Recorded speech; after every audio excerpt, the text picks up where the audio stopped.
चलता, समय उसे पछाड़ करके फेंक देता है। एग्रीकल्चर के अंदर हम कहेंगे तो सबसे अगर कोई बैकवर्ड इलाका था तो वो बाड़मेर जिला था। और अगर आज विश्व के अंदर कोई एग्रीकल्चर के अंदर, कृषि के अंदर कोई धूम मचाने का काम कर रहा है तो वो भी बाड़मेर जिला ही है।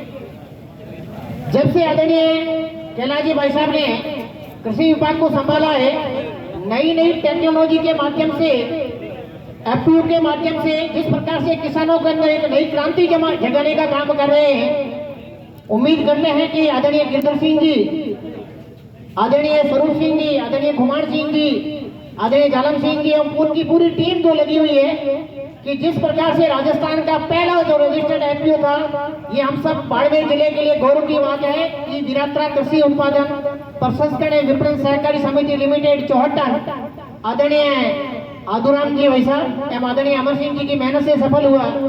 हमारी पूरी टीम तन मन से लगी। हम सब के लिए गौरव की बात है कि पहला एफपीओ चौहट्टा हमने रजिस्टर्ड करवाया। उसके बाद में पोस्टल विमोचन आदरणीय कैलाश भाई साहब एवं आदरणीय हमारा अर्जुन राम जी मेघवाल भाई साहब ने पोस्टर विमोचन किया, सतीश जी पुनिया साहब ने उद्घाटन किया। अभी हमें किसान मेले का उद्घाटन करने का, एक बहुत बड़ा किसान मेला आयोजित करने का भी सौभाग्य प्राप्त हुआ और हमें खुशी है कि उसी से प्रेरित होकर के आदरणीय गिरधर सिंह जी ने भी ऐसा विचार किया कि हमें भी यहाँ पर एफपीओ बनाना चाहिए। सज्जनों, सबसे पहले मैं ये बताना चाहता हूँ कि एफपीओ वास्तव में है क्या, इसका हमें क्या बेनिफिट मिलेगा, हमें क्यों बनाना चाहिए। सबसे बड़ी चीज है कि हमारे अंदर हम सब कुछ कर सकते हैं, पर जहां पर देने की आवश्यकता होती है वहां हम पीछे खिसक जाते हैं। सामान्य सी बात है कि इसके लिए सामान्य डॉक्यूमेंट देने होते हैं, आधार कार्ड, बैंक डायरी, खेत की खतौनी, 3 फोटो और 2000 रुपए शेयर राशि।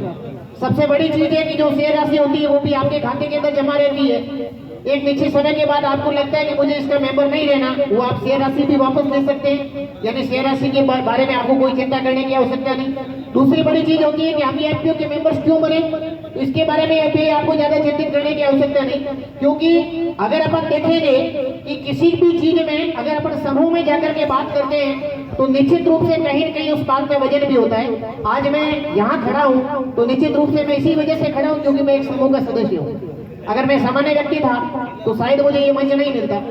तो इस प्रकार से समूह के अंदर हम जाएंगे, चाहे अधिकारियों से बात करेंगे, चाहे कंपनियों से बात करेंगे, अथवा किसी भी डिपार्टमेंट में जाकर के हम अपनी बात रखेंगे तो बात में वजन तभी होगा जब हमारा समूह होगा। दूसरी चीज कि हमारा बैकवर्ड इलाका है। सबसे पहले मुझे भी इसी विधानसभा के अंदर मैंने एफपीओ की 2-3 मीटिंग ली थी। मैं गडरा भी गया था, रामसर भी गया था और भी 2-3 जगह मीटिंग करने का सौभाग्य प्राप्त हुआ। तो वहां पर गए तो उन लोगों ने ये कहा कि हम एफपीओ क्यों बनाएं और हमारा इसमें बेनिफिट क्या होगा। सज्जनों में आपको सबसे बड़ी चीज कि हम एफपीओ बनाने से हमें इसमें फायदा क्या होगा, क्योंकि हमारे लोग यही है, अपने भी पीछे 3 स्टॉल लगी हुई है और आकर के सीधे यही पूछेंगे भाई साहब इसमें सब्सिडी कितनी मिल रही है। सज्जनों देखिए, कई भी चीज ऐसी होती है क्वालिटी और क्वांटिटी। सबसे पहली चीज है कि हम क्वालिटी और क्वांटिटी से बढ़कर के अगर इसके बारे में और सब्सिडी के बारे में अगर हमने पहले मन में विचार लेके आए ना तो अपने आप को स्थापित करेंगे, हम एफपीओ बनाएंगे या उसको विकसित करेंगे। मुझे नहीं लगता कि हम उसमें सफल हो पाएंगे। पहली चीज है कि अगर आप उसको स्टैंड करना चाहते हो कभी ये चिंता मत करो कि हमें क्या करना है, कितना फायदा होगा। पहले आप आगे बढ़ने के लिए सोचो। मुझे बहुत बड़े गर्व के साथ मैं कह सकता हूँ कि चौहट्टा एफपीओ के अंदर 50 ग्राम पंचायतों से आज हमने लगभग 750 के आसपास मेंबर बना दिए और मुझे ये सब कहते हुए बड़ा गर्व हो रहा है कि हमारे एफपीओ के अंदर मठाधीश भी शामिल है। हमारे एफपीओ के अंदर बड़े बड़े 50 ग्राम पंचायतों में से लगभग 30 से 35 सरपंच भी शामिल है। मैं उम्र के अंदर सबसे छोटा हूँ पर फिर भी उन सब ने मेरे ऊपर विश्वास जताया। आज मैं गर्व के साथ कह सकता हूँ कि हमारी एफपीओ की 10 कंपनियों के साथ डील हो चुकी है। हम उनकी डीलरशिप प्राप्त कर चुके हैं। हमारे जो मेंबर हैं उनको हम विशेष 10% सब्सिडी के, जो मार्केट में चीज मिलेगी उसे 10% सब्सिडी के अंदर माल अवेलेबल करवा रहे हैं। और सबसे बड़ी चीज कि अति शीघ्र वीरात्रा एफपीओ वार की एक फैक्ट्री भी संचालित करने जा रहा है, जिसके अंदर जब वो मार्केट में दाड़ा लेने के लिए जाते हैं उस दाड़े की औसतन कीमत होती है जो 34.5 किलो को कट्टा आता है, उसकी कीमत लगभग 1400-1450 रुपए। और जब दुर्भाग्य के साथ कहना पड़ता है कि जो व्यापारी इसका व्यापार करते हैं बिना कोई चिंता किए हुए, उसके अंदर जब हम देखते हैं कि नीचे जब दाना निकालते तो बजरी भी निकलती है। सज्जनों, विरात्रा एफपीओ ऐसा नहीं करेगा। विरात्रा एफपीओ शुद्ध रूप से किसानों से जो मार्केट के अंदर जो गुआर वो बेचेंगे, मार्केट से महंगा लेगा, उसको बेनिफिट देगा। जो इसके अलावा भी जो एफपीओ का मेंबर है उसको विशेष बेनिफिट देगा। उसके बाद में जो उसकी चूरी होगी उससे शुद्ध दाला बनाएंगे, मार्केट से हम सस्ता बेचेंगे और जो कम होगा उसका प्रॉफिट होगा वो भी किसानों के बीच में, जो उनके सदस्य हैं उनके बीच में बांटने का काम करेंगे। हम गोमाता से भी छेड़छाड़ नहीं करेंगे, उसको भी नुकसान नहीं पहुंचाएंगे, उसका भी बेनिफिट करेंगे, किसान का भी बेनिफिट करेंगे और एफपीओ को भी स्टैंड करेंगे। ये तभी संभव होगा जब हम सब मिलकर के काम करेंगे। सज्जनों, इसके अलावा हम सूखे बेल्ट के अंदर सबसे बड़े ये जो फार्मर प्रोड्यूसर ऑर्गेनाइजेशन है, ये देश के विभिन्न भागों में पहले से खूब बने हुए। मोदी जी ने आने के बाद एक संकल्प लिया कि हमें किस प्रकार से किसानों का उत्थान कर सकते हैं, तो उन्होंने सोचा कि प्रत्येक ब्लॉक स्तर पर एक एफपीओ होना चाहिए। ये ऐसी उनकी परिकल्पना थी। आज लगभग 750 के समथिंग एफपीओ भाट में रजिस्टर हो चुके हैं। 10,000 बनने हैं। अगर कहीं नहीं बने तो हम आग्रह करेंगे कि आप आदरणीय मंत्री जी से मिलें और अभी रजिस्ट्रेशन करें, क्योंकि कोटा पूरा होने के बाद आप नहीं बना पाओगे, पहली चीज। दूसरी चीज, अपने सूखे बेल्ट के अंदर क्या कर सकते हैं। जैसे अभी आया था, उन्होंने कहा कि खाद के लाइसेंस ले लो, वगैरह वगैरह तरह की 17 तरह की जानकारी दी जाती है। मैं रामसर के अंदर बैठक लेने गया था और वहाँ रामसर के अंदर बैठक ली, तो वहाँ पर जब बैठे थे, शायद उनमें से कोई कार्यकर्ता आज भी मौजूद हो, उन्होंने सबसे पहले जो आया था बाहर से कंपनी का आदमी था, उसने कहा कि हम आपको मार्केट से सस्ती आपको खाद देंगे। उसने कहा कि भाई साहब, हमने कभी खाली कट्टा भी नहीं देखा, हमारे कोई खाद का यहाँ यूज नहीं होता। ऐसी क्या चीज है, मैं आपको उदाहरण देना चाहूंगा। सबसे ज्यादा अगर एफपीओ का डेवलपमेंट अगर हो सकता है तो वो सबसे ज्यादा डेवलपमेंट का अगर कोई क्षेत्र है तो उससे विधानसभा हो सकती है। क्यों हो सकती है? क्योंकि मैं आपको बताना चाहूंगा कि जब केर की और सांगरी की सीजन आती है तो जो केर और सांगरी मार्केट में 2000 रुपए पर किलो जाती है, अपने वहां पर वो बकरियां खा के पूरी करती है। आपने देखा होगा कि गडरा बेल्ट इस मामले में बहुत एक्टिव है और गडरा बेल्ट की जब ये सीजन चलती है केर और सांगरी की, तो हमेशा प्रतिदिन जो बस जयपुर टू गडरा आती है वो भर करके जाती है और वो सांगरी वहां पर 2000 रुपए पर किलो में जा रही है। हमने भी हमारा एक प्रोडक्ट उतारा है।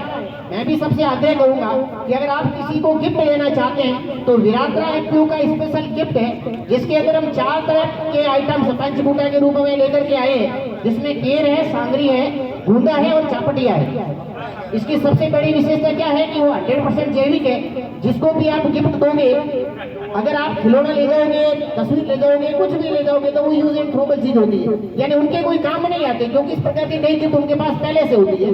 पर अगर आप इस प्रकार की चीज दोगे तो निश्चित रूप से उसको देखेगा, खोलेगा और उसकी सब्जी बना करके पेट में भी जीवेगा, तो निश्चित रूप से आपकी आत्मा उस विरात्रा एफपीओ के माध्यम से जिसको आप गिफ्ट देने चाह रहे हो उनसे आपके दिल मिलेगी। सज्जनों, इस प्रकार का डेवलपमेंट ये जो शिव का बेल्ट है, गडरा का बेल्ट है, रामसर का बेल्ट है, ये भी कर सकता है। पर आवश्यकता है यहाँ पर उठने की, जगने की और दौड़ने की।